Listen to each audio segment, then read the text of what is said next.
In this video, I'm going to take you through the perfect crash.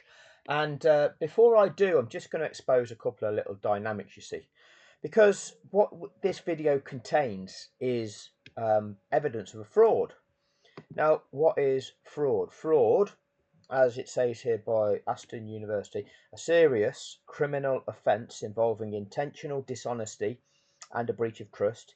It occurs when a person or organisation deliberately deceives another party to obtain an unfair or unlawful benefit, resulting in a corresponding loss to the victim or exposing them to a risk of loss.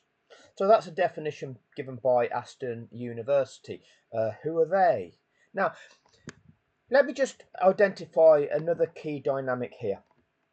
What we are dealing with in the world is this. Okay, I'm not going to say it because I know some people get offended by words. Okay, they're more outraged by a word than what's actually happening. But if I just click onto this and read a comment or two. Okay, this video is going to be. We'll get to the comments, because the comments, the all important comment section where people like to tell us what they think. Okay, because that's really good, isn't it?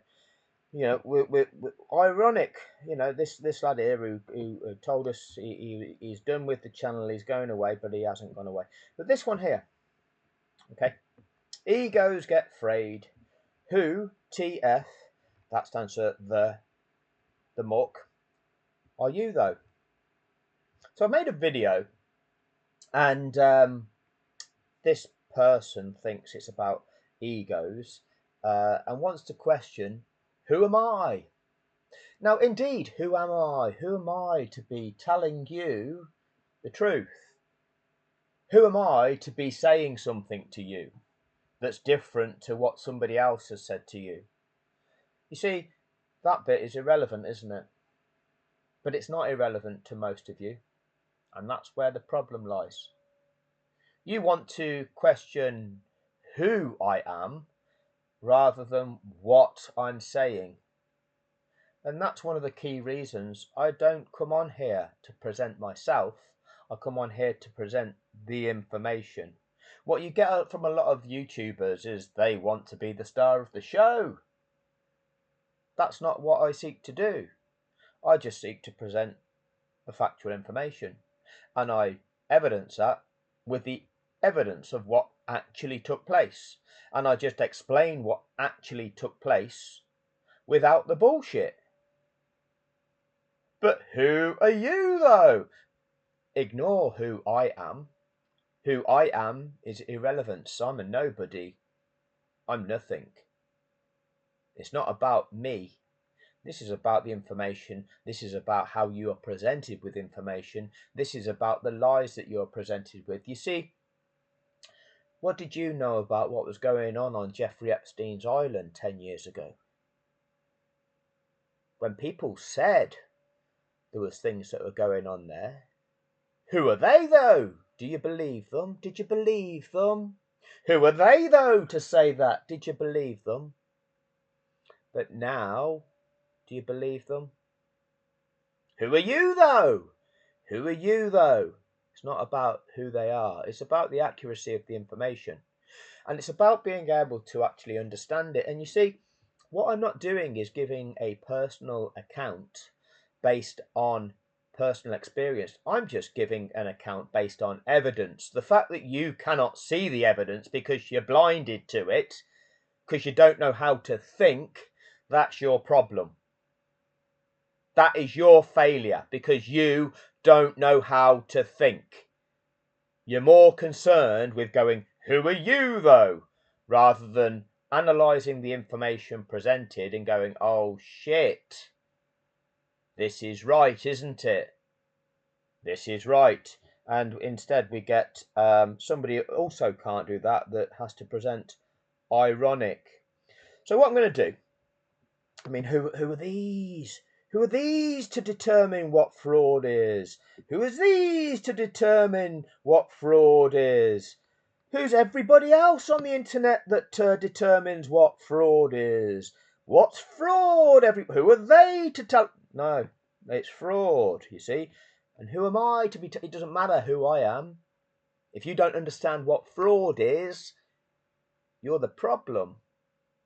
If you don't realise that the fraudster is a criminal, and if you are a criminal, you should face charges for your criminality, a consequence for your conduct, then there is a problem. Because what we do, we descend into a society of criminality where people harm each other, where those benefit from the proceeds of crime.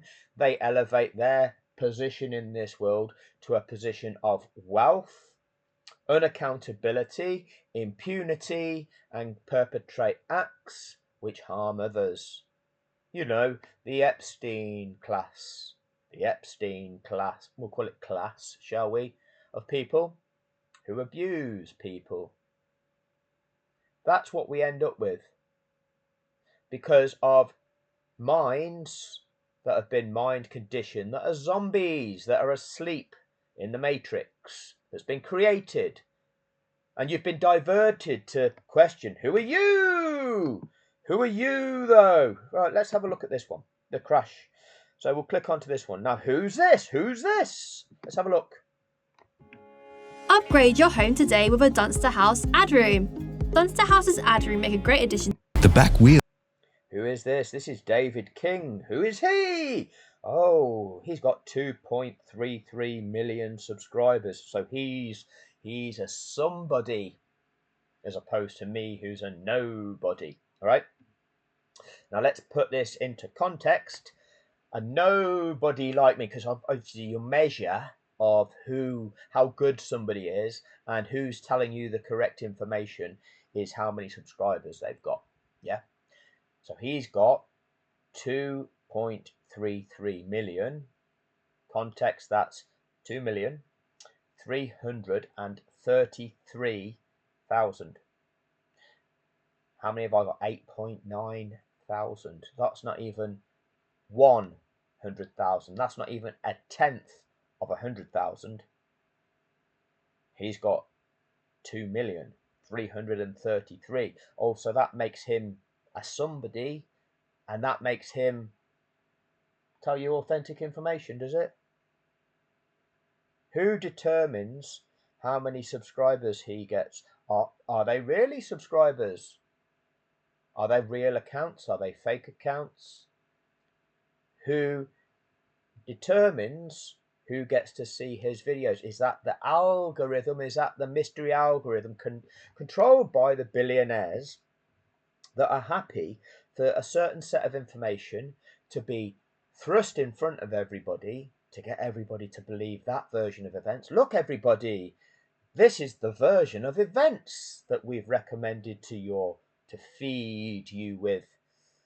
This is somebody that's going to tell you this. They're authentic. Look at how many subscribers they've got. Look at them. Who are they, though? That's who you should believe.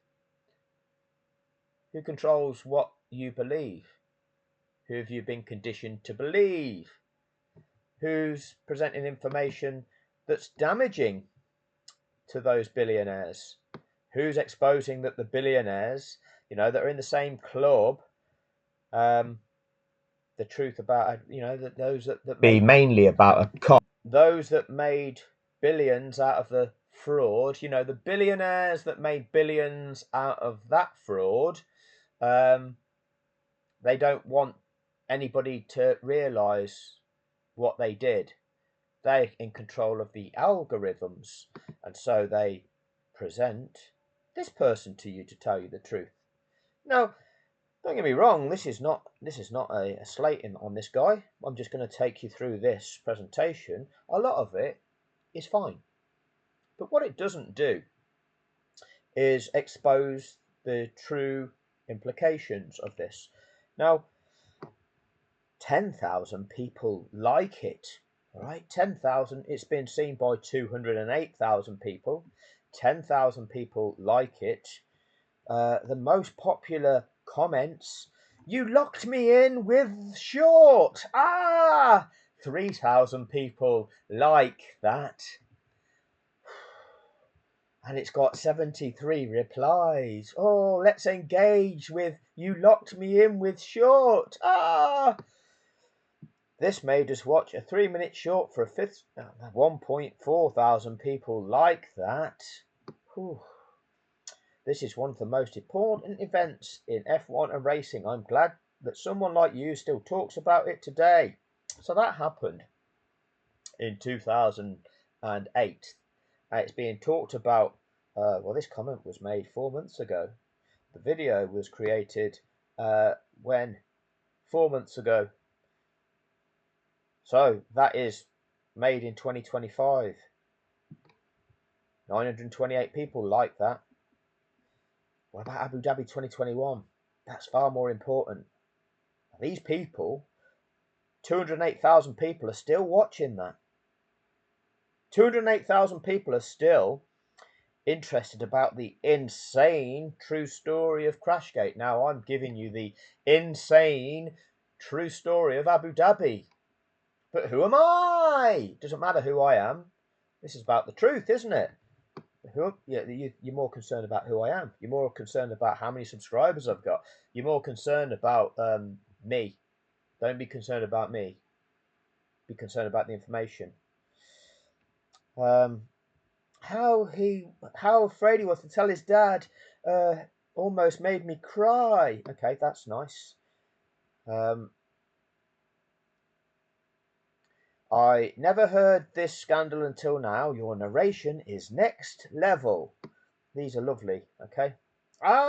Stop using AI. 132 people like that. This is why Felipe Massa has filed a lawsuit in London against the FIA, Formula One management and Bernie Ecclestone over 2008. Massa is seeking up to 82 million in damage. 68 people like that. You don't understand though, because you've not seen my videos about it. Brother, your storytelling is amazing. You could make a short about someone sneezing and blowing their nose, and it'd still be a masterclass video. Love you from Peru. Or 144 people like that.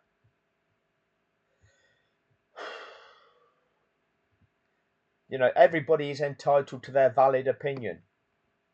We live amongst brain-dead motherfuckers. Unfortunately, that's just the way it is. Oh, we don't like that. Let's have a play. Wheels lost traction, and the back wheels lost traction, and in a fraction of a second, the car whipped around. Now, how does that happen? Let's see if it starts this. Well, your back wheels lose traction if you're trying to put too much power through them at the same time. You're trying to press the accelerator, which is going to rev the engine, which is going to then transmit that power to the rear axle, turning those rear wheels. If you're trying to make them do that and that force overcomes the friction force, then back wheels are going to spin up. And what they then do is spin the back end of your car out. If you've got a steering angle come on the car as you're coming around a corner, that back end is going to whip itself around and come around on you. That is an easy thing to understand, an easy thing to do. So it's by design.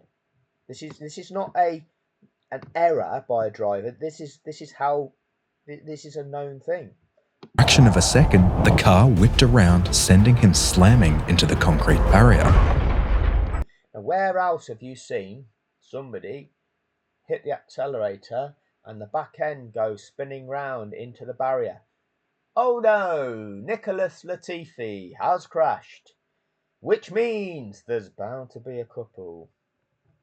The entire right side of the car crushed in on itself, and as debris littered the track and the dust from the crash began to settle, Nelson Piquet Jr. sat in the driver's seat. And we have to have these cartoons here. We like the cartoons to excite the kiddies. In a shaken silence. Because we know if we don't have the cartoons, the child's mind will lose their attention. Okay? They can't stay with it. They've drifted. They've scrolled on to the next one already.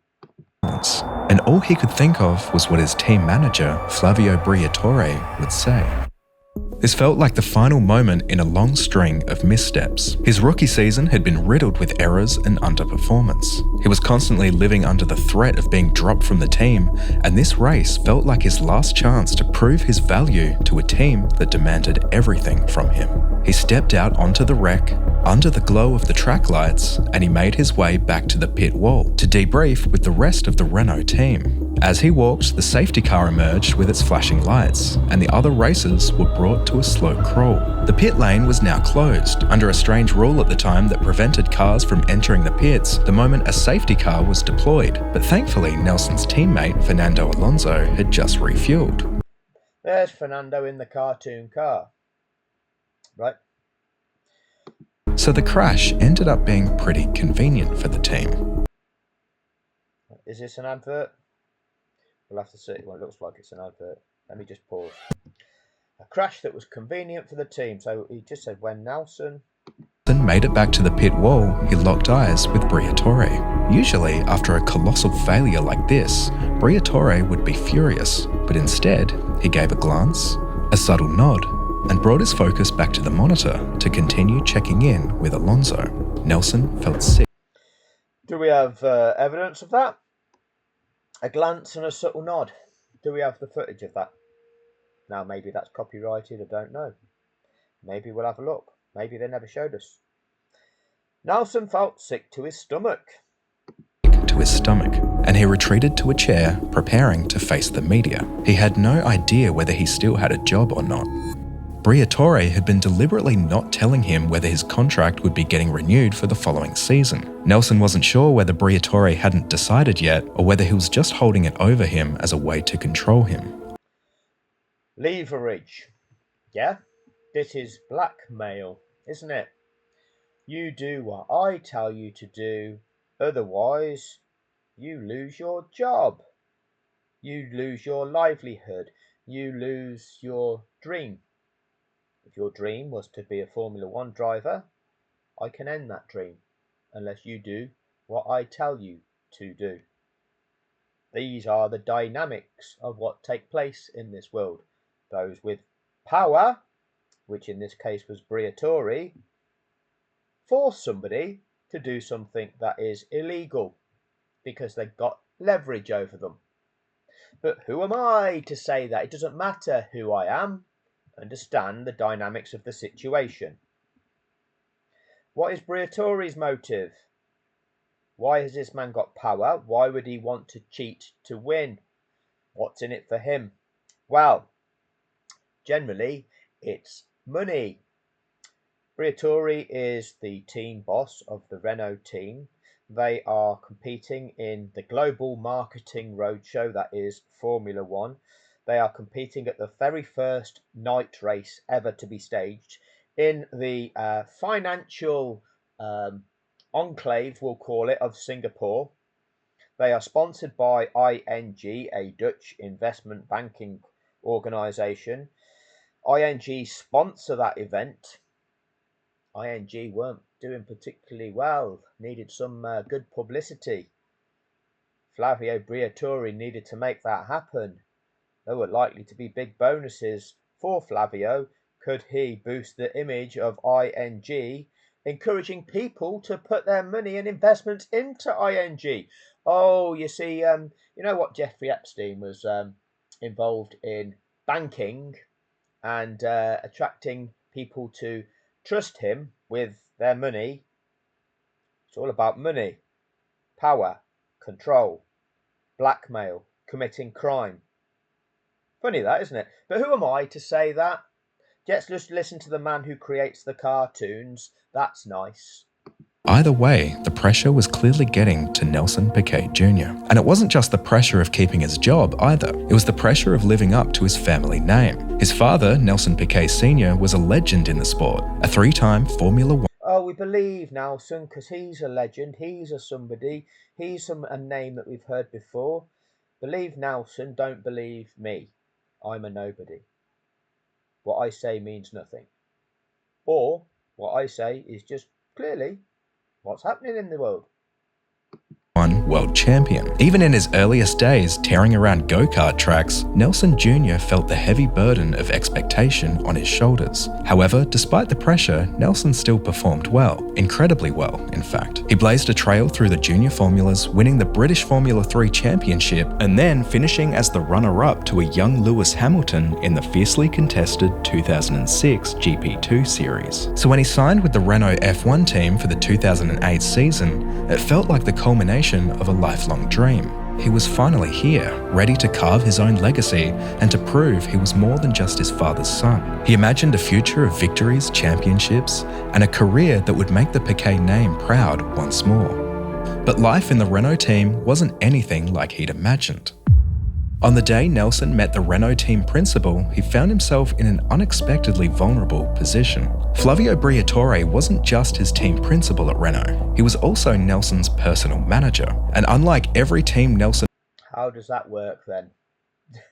Personal manager. So if you're somebody's personal manager, you also get an income from the person you're managing. How does it work that Fernando Alonso is the manager of Colapinto? One driver manages the career of another driver in a sport. Make that make sense. Anyway, we'll carry on. Don't listen to me, I'm a nobody. Raced in prior, Briatore didn't give a single shit about the Piquet name. After all, this was a man who had discovered the legendary Michael... Yeah, billionaires don't give a shit about anybody or anything other than themselves and money. Schumacher, and had guided Fernando Alonso to 2 world titles. Briatore was also the personal manager for at least 6 other drivers on the grid at the time. So to him, Briatore managing 6 of 20, 24 drivers on the grid, and one person manages them? How's that working then? What influence has he got over the other drivers? Nelson wasn't anything special, just another number on the payroll. Plus, Briatore's management style wasn't about nurturing talent, it was more about control. Briatore would publicly berate Nelson, undermining his confidence. Who else was he controlling? What was he getting other drivers to do on the grid? And playing psychological games that left Nelson... And this is what billionaires do. Who else are they controlling? Feeling isolated and worthless. Pretty quickly, Nelson started feeling less like a revered competitor and more like a dog on a leash. And who else accepts being puppeted? Because they're doing okay out of it. They're getting paid enough, and so they're happy to perpetrate the wishes of somebody in control of how things are working. Oh, we're getting too deep now. Okay, I know you're more excited by the cartoon as opposed to the mechanics of corruption in this world. But who am I, everybody? Who's this guy talking about that? What does he know? Yeah, back to reality. Let's ground this in context of your life. As the 2008 season wore on, Briatore refused to confirm whether Nelson's contract would be renewed for 2009. He just dangled Nelson's future just out of reach as a constant, unspoken threat, and Nelson felt powerless. I'll just fast forward this. So Nelson felt powerless, and unfortunately Nelson's rookie season was littered with mistakes. Fortunately, Nelson's rookie season was littered with mistakes, crashes, and equipment failure. Just about the only glimmer of hope was in Germany, when, by sheer luck, he managed to squeak out a second-place finish. For the Renault team, the 2008 season had been a disaster. After winning back-to-back championships in 2005 and 2006, the team had essentially fallen off a cliff, and the design of the car they had this season just didn't seem to be competitive. Fernando Alonso was feeling the heat most of all. He was a double world champion, one of the greatest drivers of his generation, yet he hadn't stood on a podium all year. For Alonso, Briatore, and the entire Renault organisation, they needed a result. Something, anything to salvage their season and to justify their existence. And so is Alonso one of Briatore's drivers that Briatore manages? We could look at that. Did then Briatore have an influence about what Alonso was doing at McLaren, because Alonso left Renault when, under Briatore, went to McLaren. There was clearly stuff going on at McLaren in 2007, and then in 2008, Alonso's back. Right. And they thought, what better place to make a comeback than at the historic Singapore Grand Prix? What better place to make a comeback at the historic Singapore Grand Prix? Now, historic, usually that would demonstrate, the use of the word would say it got heritage. You know, it's been something like Monaco. It's been around for years. It's just like, this was the first ever one. That was it making history as being the first ever one. For the first time ever, Formula One was racing at night. The newly built Marina Bay Street Circuit was prepared and lit up for the inaugural race through the heart of the city. In the hours leading up to the race, Nelson could feel the tension in the Renault garage, and he saw a look in Briatore's eyes that he'd never seen before. The usual Focus on the look in Briatore's eyes, shall we? That's nice in the cartoons. arrogance and swagger were gone, replaced by a raw, naked nervousness. The master puppeteer looked genuinely scared, and it was then that Nelson was summoned, not to the public debriefing room, but to a small, private office behind the garage. A secret meeting, just So, where does this narrator, you know, the presenter of Jackanory, where does he get this information from? Just behind him, him, Briatore, and the team's executive director of engineering, Pat Simmons. Nelson felt his heart pounding in his chest. how did it make him feel? He felt his heart pounding. People like this. Pat spoke first. Look, he began. Both cars, you and Alonso, are at the back of the grid. We're in a situation where we're not going to get anywhere in this race unless something extraordinary happens. Briatore nodded in agreement. It would be a disaster for the team unless something extraordinary happened, he added. Nelson was confused. He wasn't. Is this what happened, is it? Or is this just a cartoon story? I mean, it's likely to have happened. But people like 200,000 viewed this, and 10,000 people like the cartoon. Wasn't sure what they were implying until Pat elaborated. He looked Nelson directly in the eye and he asked if he would be willing to sacrifice his own race for the sake of the team by causing a safety car. And with those words, Nelson's mind was thrown back 10 weeks earlier to the Yes, this is what his mind was thrown back to, wasn't it? Says the narrator. And who is he? Well, he's got 2.33 million subscribers, so he knows, doesn't he? All of this that he's saying is a fact because you can evidence it with what? Or is this just what you think in the comments section? You see, it clearly has happened. PK has told the world that they told him he had to crash. But this is just a lovely story, isn't it? Wow, this guy's amazing. lucky second-place finish he squeaked out at the German Grand Prix at Hockenheim. He had been running a lonely race in the midfield. Then, on lap 36, Toyota suffered a suspension failure and violently crashed, bringing out the safety car. Nelson, who by sheer luck had pitted for fuel just 2 laps earlier, was suddenly gifted an incredible advantage. The leaders had been trapped, unable to pit under the 2008 regulations. He leapfrogged the field, gaining 11 places in an instant and rewarding him with his first ever F1 podium finish. When Nelson's focus came back to the room, the sinister Where Nelson's focus came back to the room, because he'd just obviously been thinking of all that. Remember that. This is a lovely story, isn't it? reality of the plot unsettled him. They wanted him to crash on purpose. The plan was unnervingly precise. Pat Simmons, being the brilliant engineer he was, had already worked out the details. He unrolled a track map and pointed to a specific corner. He unrolled the track map and pointed to it. Turn 14, Abu Dhabi. Oh no, Nicholas Latifi has crashed. Crash there, Nicholas. We've got the crane just up the road. We can get the incident cleared in time to set up a last lap shootout between Lewis and Max, the 2 titles contenders, so that the World Championship is settled on the last lap of the last Grand Prix of the season. You couldn't make it up, could you? Nobody's crashed a car on purpose to cause a safety car, to cause the field to bunch up again, to then reignite drama into a Formula One race before, have they? No, that doesn't happen, does it? No, don't you worry, little heads. It was just a human error. Just a human error.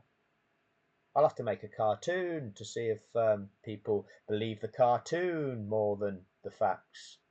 Make some, oh, this made him feel like this. His mind drifted to 8 weeks beforehand.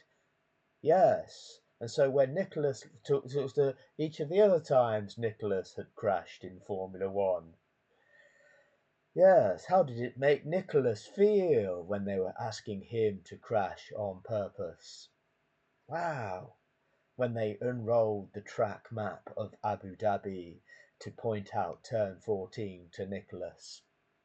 What they didn't point out was the car catching fire that they didn't anticipate, the deployment of a fire extinguisher, and therefore the subsequent clear up of that, adding 2.5 minutes to that clear up operation, meaning that they couldn't carry out the mandatory procedure in time, meaning that it had to be a safety car finish, and therefore, in order to manufacture the last lap shootout that they were already planned to manufacture, they had to break the rules to do it and claim it was an error.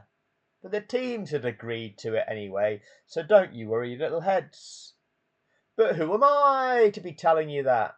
I mean, the evidence of what actually happened would say that that's what actually happened, wouldn't it? But who am I to say it? Oh, just the person that's actually saying it.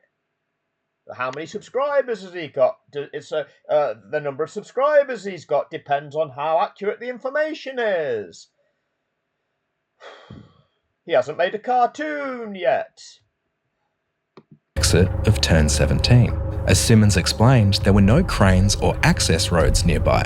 Any crash there would require the safety car to be deployed for a long period to allow marshals on the track to clear the wreckage. It was the perfect location. Nelson. I mean, let's be clear. I mean, how did they know this in 2008 that you've got to get a crane and marshals on the track to clear the debris up? I mean, that was a new thing that they were experiencing for the first time in Abu Dhabi 2021. And maybe that's something that we need to ask everybody in the comment section, what they think about it and how long they think it should take to clear that up. And therefore, when we should then do the unlapping procedure, let us all know what your opinion is, everybody, whether you think that they could have done that sooner or not, what your understanding of the safety car situation is, what you like, everybody. Oh yeah, because that's all important, isn't it? No, it's not important. What is important is about what actually happened, which is what I prove. Do I ask you for your opinion about what you think, about when you think they should have done the unlapping procedure? No, and why is that? Because you don't know. What you've got is your own self-serving agenda based on what you like and what you then want to twist events around to validate what you like. Because that's how you've been encouraged to think. They don't teach you how to evaluate facts.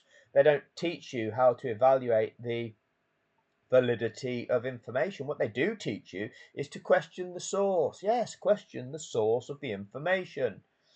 But don't do it in such a way where you're questioning what the motives of the person providing that information is. Sky Sports F1 is presenting you information. What's their motive? Oh, who's paying them? Who's paying them? Oh, who owns them? Oh, they're billionaires and they're being paid a lot of money to fall into line. Who's this YouTuber with just 9,000 subscribers? What's who's paying him? No, it's not money that's being the motivating factor, is it? It's somebody that's just exposing truth. But is that the truth? Nobody knows the truth. Yeah, you can just look at the facts. If you know how to look at something and understand what it really is, when you realise that you've been fed a pack of lies. And sat there feeling trapped. He felt the walls of the cramped office closing in. He knew he should say no, but he also knew what was at stake. Reading between the lines, it didn't feel like a request. that felt like a loyalty test. Oh, it's a loyalty test. You've got to pledge your allegiance. Down on your knees and kiss the ring. I've served, I will be of service. That's again what you're conditioned with. It's a loyalty test. Don't rat on people. That's the worst thing you can do. Don't tell on people. That's terrible. That's what you've been conditioned with as well. Yeah, that's the mob mentality, isn't it? Yes, you're the worst. If you tell on somebody, that makes you the worst. No, they're the worst for perpetrating the crime against everybody. Not the person doing the telling. They're not the worst. But again, who controls that narrative? Apply and he might have a future. Refuse and he's finished. Bear with me. Quite a lot of adverts so far. It's only a 15-minute long video with 7 minutes 41 into it, and there's already been a shitload of adverts. Anyway. Nelson reluctantly agreed, and hours later, there he was on the starting grid, about to commit the ultimate sporting sin of cheating. What would his father think? Alonso's car was given a light fuel load. It was enough to reach lap 12, but not much more. And so, on lap 12, right on schedule, Alonso drove into the pits. He refueled with enough to get him to the end of the race, and he rejoined near the back of the pack. The first domino had fallen. Meanwhile, the race leaders, Felipe Massa in his Ferrari and Lewis Hamilton in his McLaren, locked in a fierce battle for the World Championship, were running much longer first stints, their cars heavy with fuel, completely oblivious to the trap that was about to be sprung. On laps 13 and 14, Nelson's terror grew with every corner. He was almost more nervous about missing the mark for the team than his terror grew, everybody, as you can see from the cartoon here. he was worried about his own safety. With each lap he completed, he tried to see the lap board, but the nighttime track was so dark he could barely see anything. He kept calling the team over his radio, frantically asking what lap he was in, until he reached lap 14, turn 16. This was it. You can see the fear in his eyes in the cartoon of him, can't you? That shows it, lads. That's the evidence. He lined the car up and accelerated hard towards the apex of 17. And as he lurched around the corner, the back wheel slipped, the car snapped sideways, and he steered it into the wall. Oh no! Nicholas Latifi has crashed. For a moment, Nelson sat there, the shame in his eyes hidden behind his visor as he slumped into the cockpit of the ruined car, sick to his stomach. The amber lights flashed and the safety car was deployed, exactly as planned. The pit lane was immediately closed, and the race leaders, Massa, Hamilton, and the others, were forced to crawl around behind the safety car. See, it impacted all of them. All impacted them all, didn't it? Hamilton, Massa, the others, Nico Rosberg impacted him, and they're forced to be behind the safety car. So Alonso's the one that benefit, but everybody else, it's affected them all. Unable to make their scheduled stops. When the pit lane finally opened, chaos erupted. Ferrari, in a state of panic, rushed Massa's stop. Well, everybody was panicking, but that is just Formula One. It's pit stops. It's not panic. It's do your job, be professional, right? Are we panicking? Oh no! Oh no! Oh no! No! Don't panic, lads. Calm down. Safety car, right? We know we can't do anything yet. Safety car's deployed. They're going to be lapping behind the safety car. We're going to anticipate that the moment that they tell us we can, which has got to be for the first couple of laps, we'll pit our driver. Where's your panic? Where's your panic there? I mean, you've got plenty of time to prepare, haven't you? Safety car, okay, we can't pit for a couple of laps. Get everything ready, lads. We're going to pit him. All right, got a bit more time to think about this. We know here's the situation. We know that this has presented us with an opportunity to get a cheaper stop than what we otherwise would have got. We know that everybody else is going to do this, so we know what we've got to do. Yeah, we're in a bit of a race with all the other pit crews, but that's normal. You know, this is presented in a way that Ferrari, it's chaos. And they panicked. Oh, it caused the extra chaos and panic. No, well, this is just how teams react to a safety car situation under the rules and under the regulations that everybody knew existed and competed under. Lane finally opened, chaos erupted. Ferrari, in a state of panic, rushed Massa's stop. Well, it was the malfunction of their release system. So whose fault's that? Oh, it's the problem with their release system, isn't it?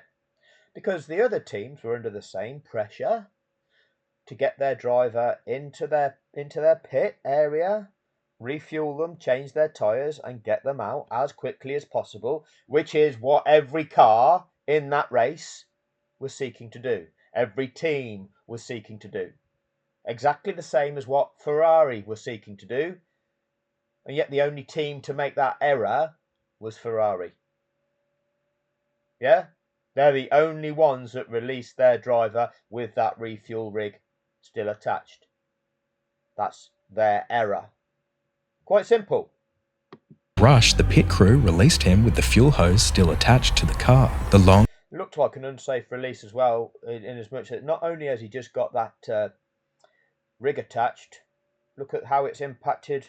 Is it Hamilton?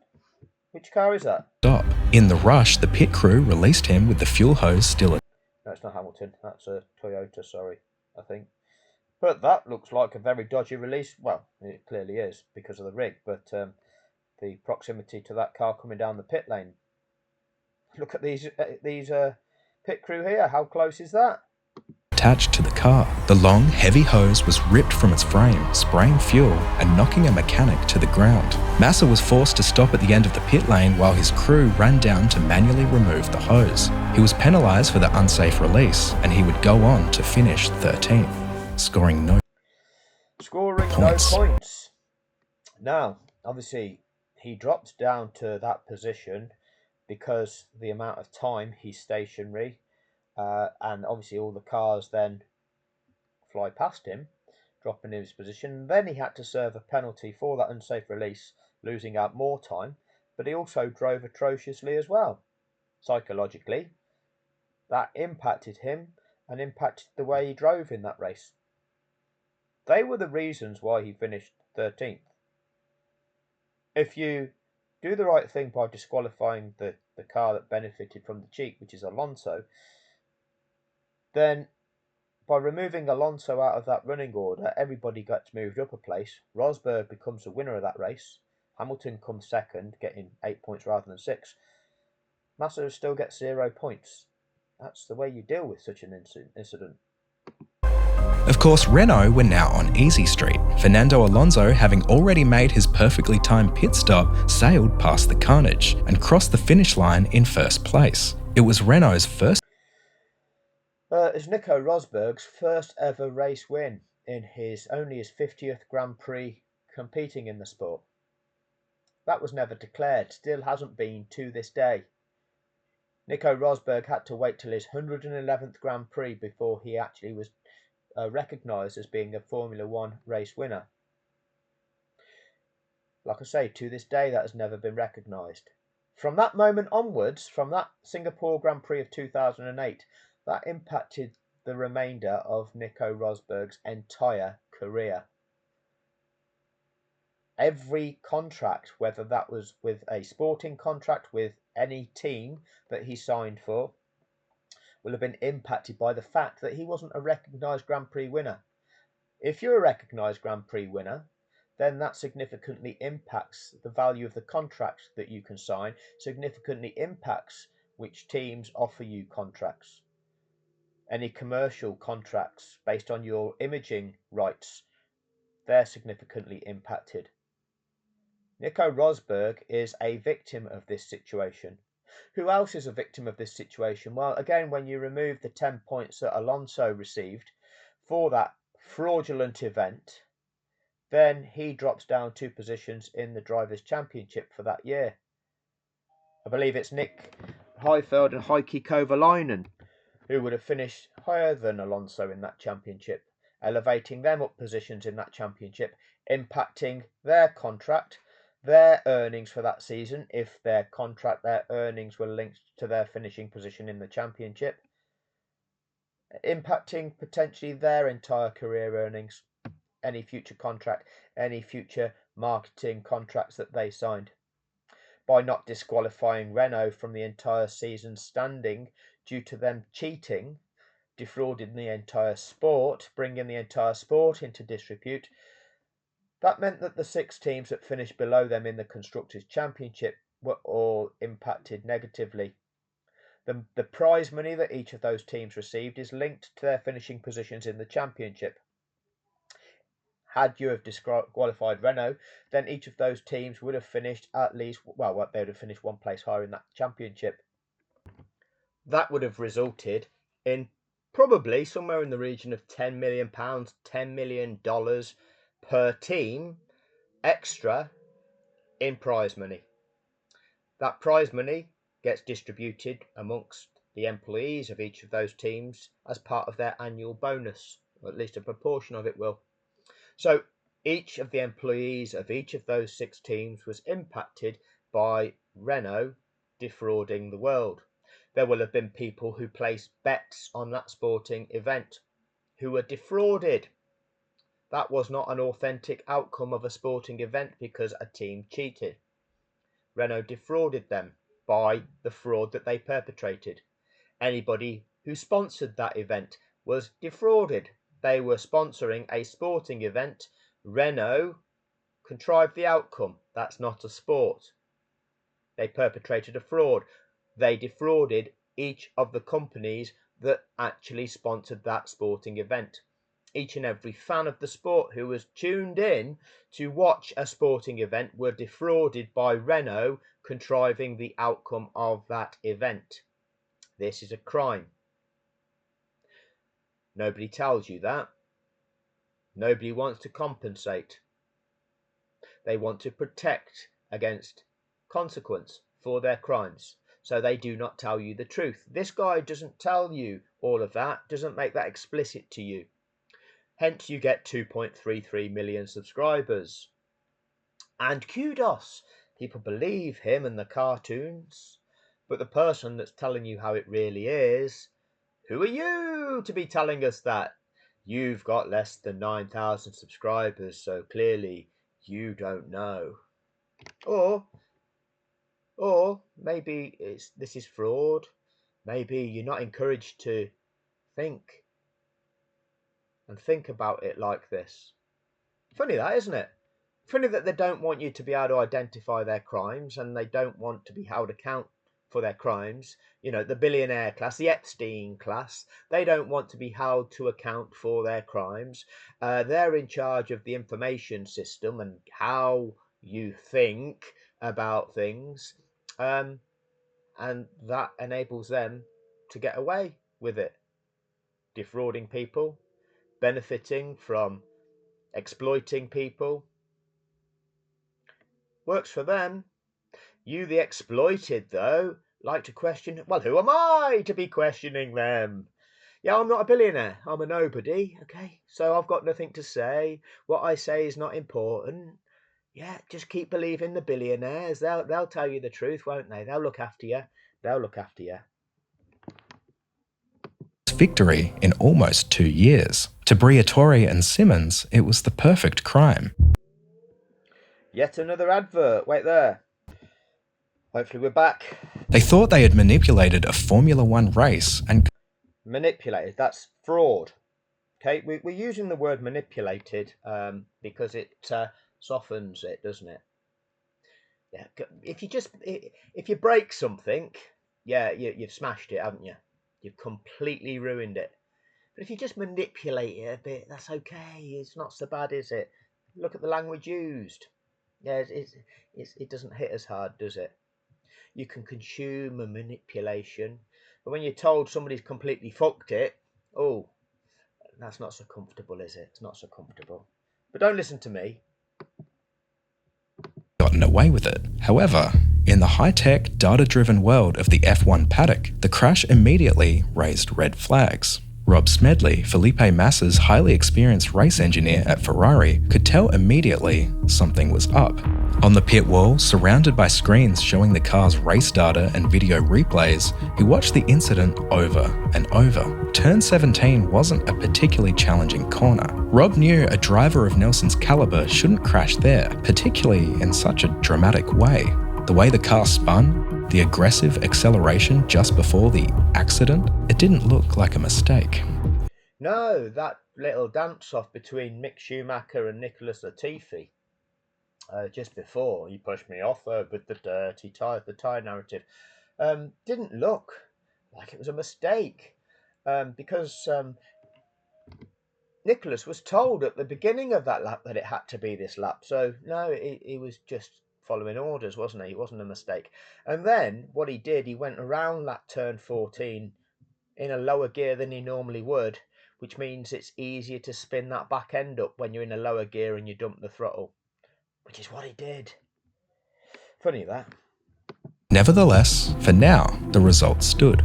In the days after the race, the anxious Renault team heard whispers that the head of the Formula One group. You see, I don't need to make a cartoon of Nicholas doing that. I just use his onboards showing you that he's in third gear, which is on the display of his car, and then you can listen.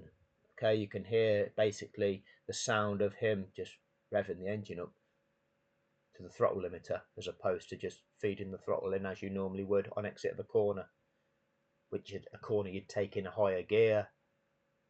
Funny that, isn't it? Funny that. I don't need the cartoons though, but who am I for not using the cartoons and keeping the kiddies entertained and keeping the kiddies engaged with a new image every few seconds, which is what they need, because they just can't concentrate otherwise. We've developed this society where they need constant stimulation, don't we? They can't think. They can't process. No, move on already. Nobody can hold anybody to account. We've moved on. We're interested in the next thing, and the next thing, and the next thing.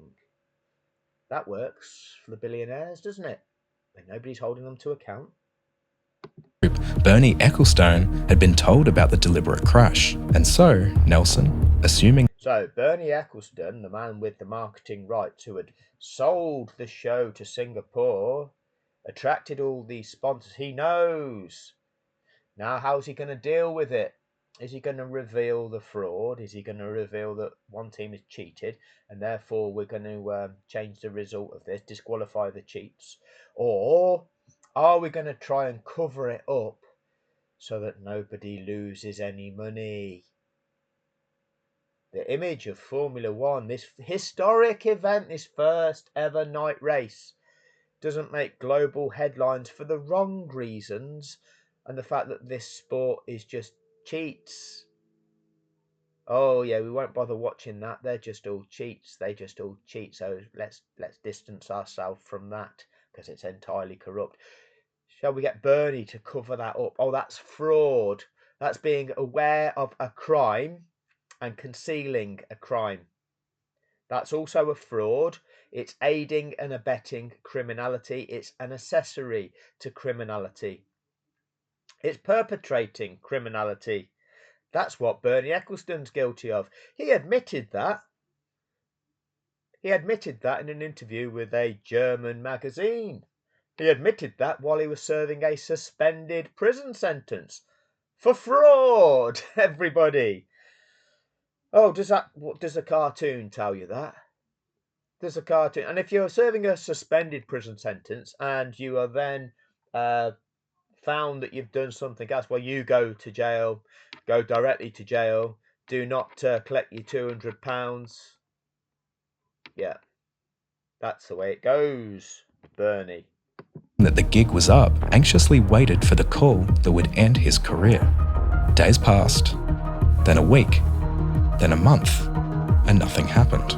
Before the team knew it, the season was over and the championship results were locked in.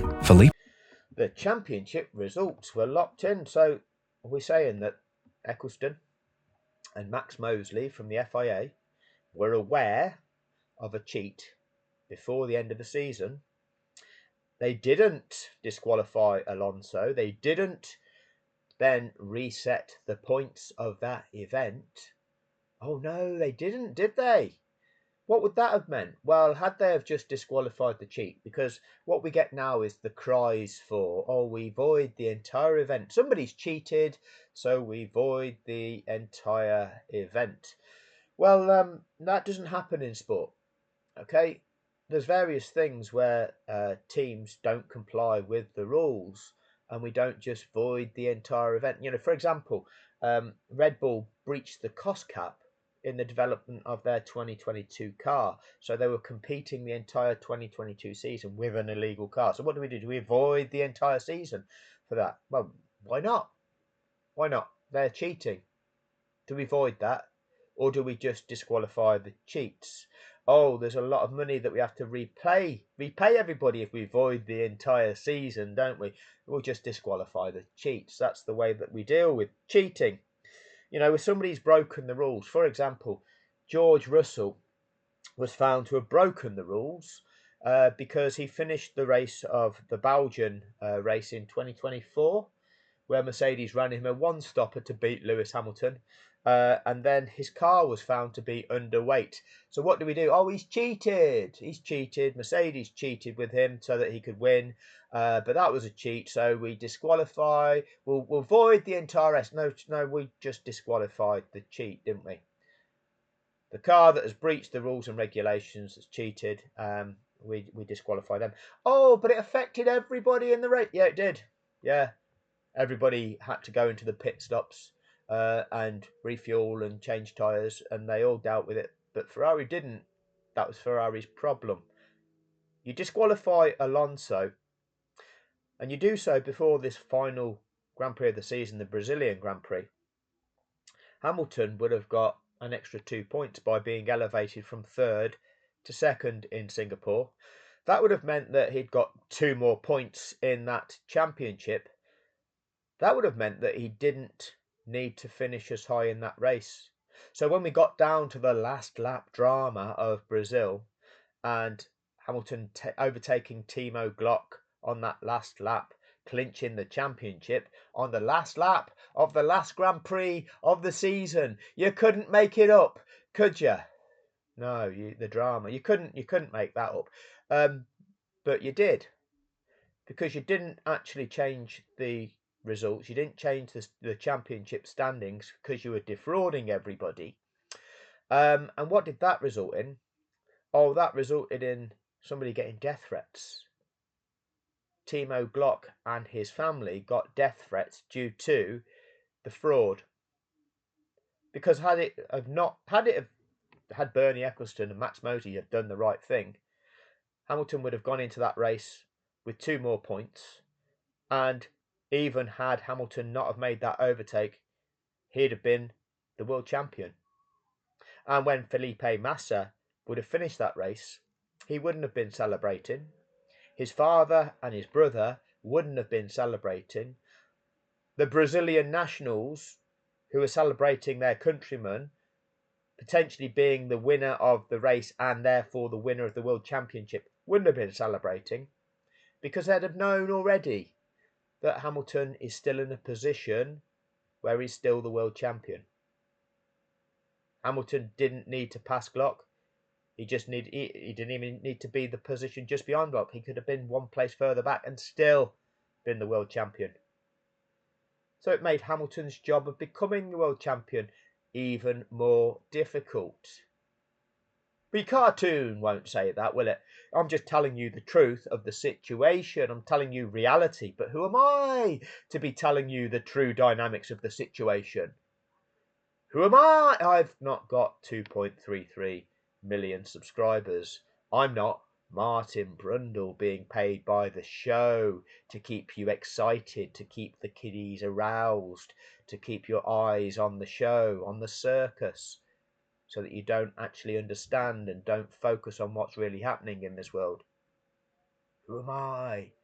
You see, somebody with an audience of 2.33 million, oh, he's not going to risk now making a video about a fraud, because the owners of the algorithm will then impact his channel, impact his income, impact his livelihood, so they comply with the narrative. That's how criminality continues to be perpetrated. But who am I to be telling you that? Who's this guy? Felipe Massa lost the 2008 World Championship to Lewis Hamilton by a single heartbreaking point at the final race of the season in his home country of Brazil. At the time, an FIA rule stated that a World Championship classification was untouchable after the official. Yeah, I mean, they're the rules that the billionaires make. Yeah, we've done it now. We've committed a fraud. We've benefited financially from it. I mean, yeah, but there's rules now. You can't do anything back. You can't have that money back. It's been done now. Nothing you can do. Move on already. We own the courts, and the judges will find that legally there's a law saying there's nothing that you can do now. But we'll play out the back and forth between the men in the wigs for a while to put on the facade to the peasants to pretend that there's something going on here, but we'll keep the money. That's the way it works. Prize-giving ceremony at the end of the year, and so Briatore breathed a sigh of relief and celebrated. Renault hadn't won the championship, but the team had been saved. The success in Singapore brought in prize Success, everybody. Success. money, satisfied sponsors, That means eat shit. By the way, that means eat shit. Success. All right. Anyway, don't worry about that. Don't worry about it. Who am I to be telling you that? and secured Briatore in his position of power. And with this success, Nelson's contract was also renewed for another season. But for him, it didn't feel like success. Nelson had a hard time reconciling what he'd done, and his mental health suffered as a result. His performances in the 2009 season were even worse than they were the year before, and after 10 races without scoring a single point, Briatore kicked Nelson out of the team mid-season and replaced him with rookie Romain Grosjean. After this final betrayal, with nothing else to lose, Nelson finally went to his father and confessed everything. Booking.com. How many of these? Oh, that was an advert by Booking.com. Go and see who the owners of Booking.com are and see who's linked with who in the Billionaires Club. Ultimately, all of these businesses that are advertising on here will ultimately be owned by companies. It will be owned by companies that will be owned by companies. It will be owned by BlackRock. Just follow the chain upwards to BlackRock, Vanguard, State Street. They own everything. Own Google, own YouTube, own the algorithm that decides who is the authentic pieces of information for you to hear. Yeah, the authentic ones, the ones with the most subscribers telling you the important stuff. Yeah, they decide that. They're the ones that ultimately benefit financially and control the flow of information. But don't you worry about that. I'm just a conspiracy theorist, aren't I? Don't believe me. Nelson dreaded the shame of I must start making cartoons. his father finally finding out the truth, but when he finally told him, his dad wasn't disappointed like Junior thought he might be. As he heard about the coercion, the threats, and the manipulation by Briatore and Simmons, it lit a fire under Nelson Piquet Sr. These sick people had forced his son. Coercion, threats, leverage, blackmail, sick people. Sounds like Epstein, doesn't it? Sounds like Epstein. Who's doing that? Who's doing that? Oh, who's in the Epstein's files? Oh, Briatore, Eccleston. Yeah, they're in there. They're in there. To purposely endanger his life and career for the sake of what? Their brittle egos and some sponsorship money? Nelson Yeah, for a bit of money, and whatever else the billionaire class get up to, and then they get leverage over each other through having video footage of their sadistic crimes. Funny that, isn't it? Funny the way the world works.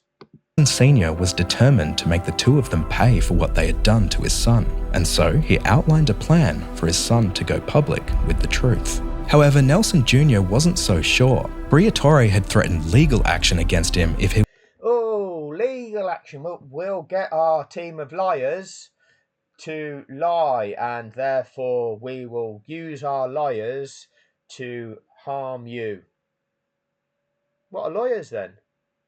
Legally. What's that all about then? What's the legal system? Oh, that's a system of oppression, of threats, of men in suits threatening you. Oh, if you say anything about what we've done, we're going to take you in front of a man in a wig, and he's going to say that you owe us lots of money. Legal. What's that all about then? Yeah, oh no, don't you worry, little heads, you won't understand legal. That's just what it's about, isn't it? Somebody that has perpetrated a crime threatens somebody that if you say anything about it, will extract money from you. We will harm you economically. That's legal. Okay? That's the nice way of doing it. I mean, the mafia mob, they'll just kill you. But we do this with the men in the suits, okay, and the wigs, and we make it sound like it's done with integrity and official. No, it's a school of oppression, isn't it? It's liars making things up in front of judges, acting to protect power. Oh, legal. Nobody tells you it like that because they're scared.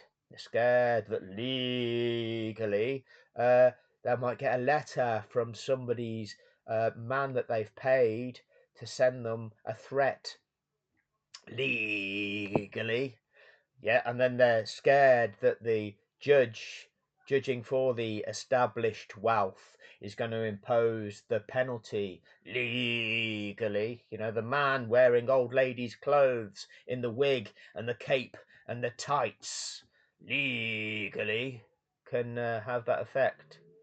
Funny that, isn't it? Funny that everybody's scared of legal. Yeah, strange old system is legal oppression. That's the system we use to cover our tracks, to threaten people. That if they exposed us, the criminals, there'll be a problem. Were to ever tell officials what really happened. But his dad reassured him, telling him, "Let them go ahead. I have the money to afford the best lawyers." I can also have the money to pay a liar to go up against their lies in the game of back and forth in front of the judge. You know, we've not got the truth on our side. Not got the truth. We've not got facts. No? And against what he wants to complain about? Against the truth? And with that, on July 29th, 2009, just 2 days before his dismissal was made public, Nelson Piquet Jr. signed a 1,400-word statement. The document, which was later leaked online, provided a devastatingly detailed account of the conspiracy, naming Flavio Oh, it can't have been a conspiracy. That's just the conspiracy theorist that thinks that. What, the conspiracy of the Renault team, Pat Simmons, Flavio Briatore, right, working together to make their driver, working together to crash his car to benefit their other driver. That team were conspiring together to make that event happen that way. No, that's just people conspiring to do that. Or is that a conspiracy theory? One is something that actually happened. The other description is something to get you to think about it, that it's just a far-fetched, ridiculous notion that just some weirdo on the internet is just making up. Or is it just truth? It's funny how many conspiracy theorists or conspiracy theories have ended up being real. Strange that, isn't it?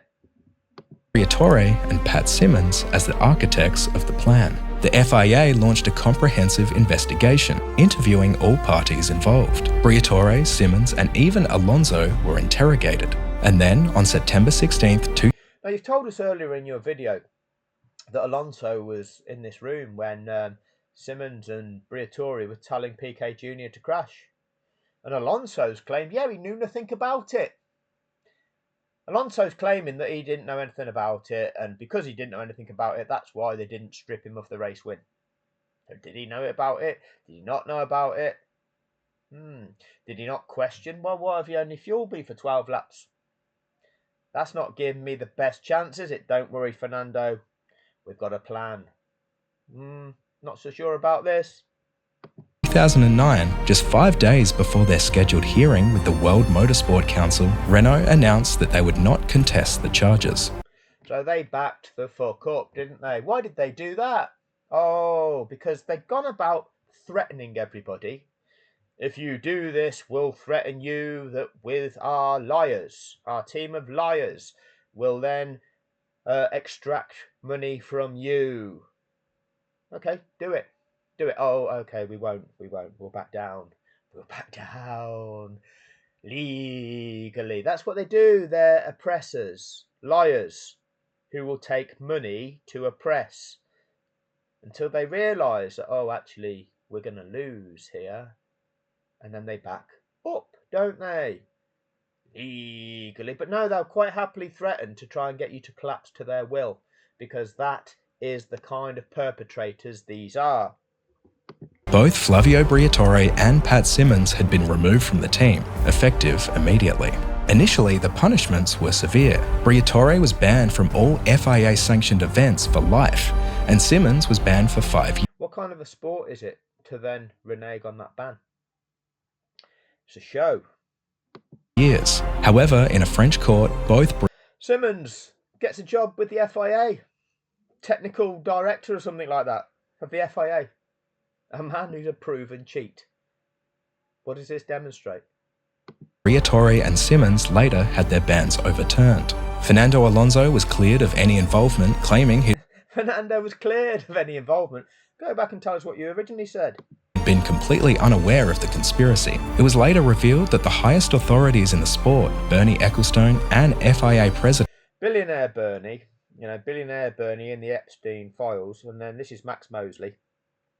Max was reported to have been somebody that took part in these Nazi-themed sex orgies. Now, everybody's scared of using the term Nazi-themed sex orgy. Oh, legally, you're not allowed to say that, because nobody knows whether these women that were dressed up in German uniforms, and doing the sorts of things that the Nazis were supposed to be doing, nobody can say whether or not they were actually Nazis, so you can't accuse him of taking part in a Nazi-themed sex orgy. That would be disgraceful to do that, even though he was taking part in a sex orgy where these women were dressed up in German military uniforms.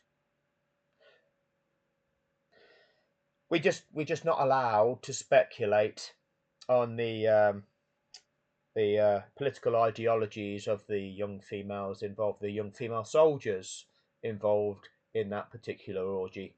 That's illegal to do so. That's the bit where Mosley's teams of liars, or Mosley's family's teams of liars that they can employ to try and threaten you with money extraction, can then attack you and threaten you with a financial consequence for discrediting the good name of Max Mosley, head of the FIA, who perpetrated a fraud by concealing a crime. It's me that's discrediting the good name of such a man of such caliber. Yeah. Max Mosley had indeed known about the deliberate crash much earlier, shortly after it happened, in fact, but they had made a conscious decision to cover it up. Their reason? That's called a fraud. Let's just go back to, I know you won't believe me for telling you what a fraud is. Aston University, you don't have to believe them. You can look elsewhere. Don't believe anybody else. Who are they to tell you? Serious criminal offence involving intentional dishonesty and breach of trust. It occurs when a person or organisation deliberately deceives another party to obtain an unfair or unlawful benefit.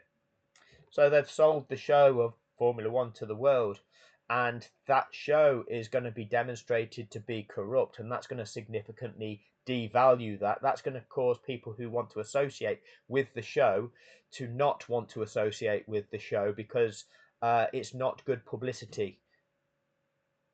because they're not willing to put their money into that, to sponsor that, to then buy the right to be associated with it, then that means the value of it becomes significantly less.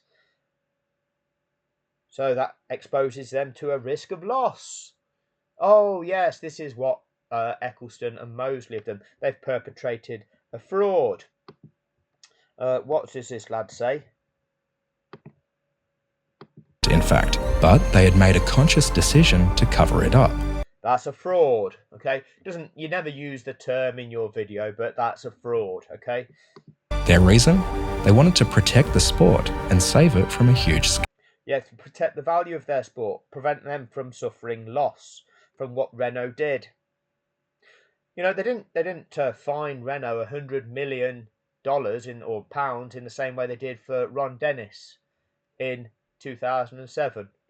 They didn't do that, did they? I guess that didn't work. So this is about the end of the video, I think. After the player committed a brutal... Oh, it's moved on to the next one already. Move on already. But like I say, I can tell you the truth about Abu Dhabi 2021. You don't have to believe me. I mean, why would you believe me? Because it's just about egos that get frayed. And who the F are you, though? I mean, who am I to be telling you that Abu Dhabi was a global fraud that defrauded an attracted audience of 108.7 million people? All of us were abused by that. Move on already, just like everybody that watched this lad's video. When we go back to it, at Vodafone, and get through another advert, there were 208,000 people that were interested in an event that took place in 2008, 18 years ago, and a court case has been heard in 2024 that's taken place 16 years after this event. Oh, move on already. See, these things will happen.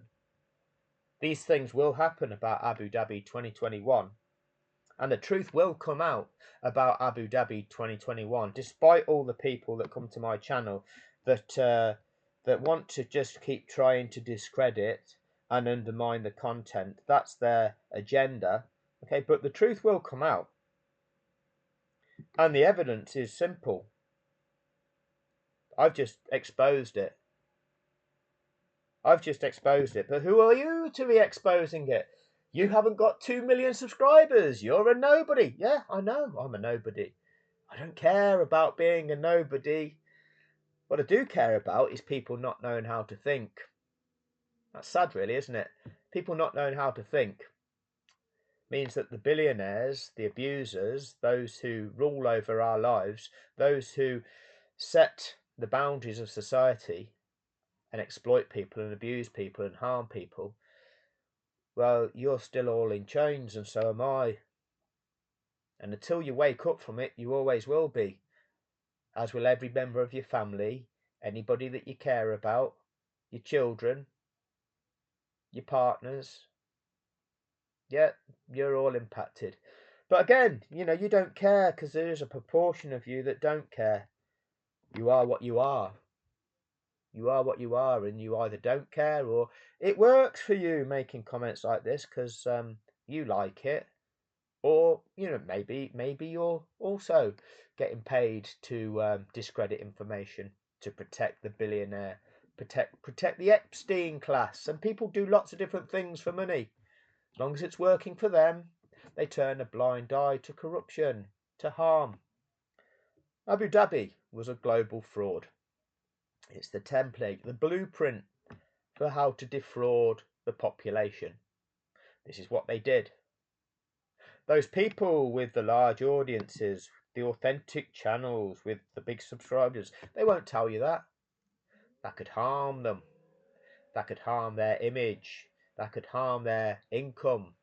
So you won't hear it from them. Instead, you'll only hear it from the conspiracy channels like mine. The ones with just 8.98 thousand subscribers and just 197 views. Yeah, that's the only place you'll hear it. So don't believe them. They know nothing. Who are they? Who are you? Who the F are you? Well, don't you worry about that. Don't you worry about that. Oh, what you should be thinking as well is that court case, Massa's court case. It was played out between Massa's lawyers and the FIA, Eccleston, and Formula One's lawyers. They've both got teams of lawyers, legal experts, the barristers from the bar, the best you've ever seen, experts in their field, in front of what is it? A judge. What's his name? Jay. His Honour Judge Jay. The man that wears the tights. That was all a facade. Okay, because none of them could identify who were the victims of Eccleston's fraud. Nobody mentioned Eccleston's fraud and the fact that he now should be serving a prison sentence, because at the time he admitted it, he was on a suspended sentence. Therefore, you go to jail. Oh, no, no. The judge, upholding the law and justice, couldn't impose the required sanction. No, no, we couldn't identify that he committed a fraud. We couldn't identify the fraud of the FIA. We couldn't identify the fraud of Formula One. No, couldn't do that. Had to present that this was about Massa's compensation, the transfer of money, leverage, yeah. Couldn't identify the victims being Nico Rosberg and the impact it had on his entire career and entire career earnings, the impact it had on Nick Heidfeld, Heikki Kovalainen, their entire careers. Couldn't identify the impact it had on Timo Glock receiving death threats through him being vilified for presenting that he may have not tried hard enough and let Hamilton through, and that notion of him being complicit with the fixing of that championship, when the reality is, had they have done the right thing, Glock would never have been exposed to that, because Hamilton could have finished 2 positions lower and still been the world champion. Made Hamilton's job of winning that championship harder than it should have been. Impacted the livelihoods of at least, say, 6,000 people by the reduced amount of annual bonus that each of those would have received, due to the bonus that each of those teams got for their finishing position in the championship. None of that could be identified in that legal process, could they? Funny that the legal lawyers, experts, barristers, men in wigs, experts of their field, £2 a day Tarquin, the barrister from the bar, and the judge from the judiciary, none of them could identify that, could they?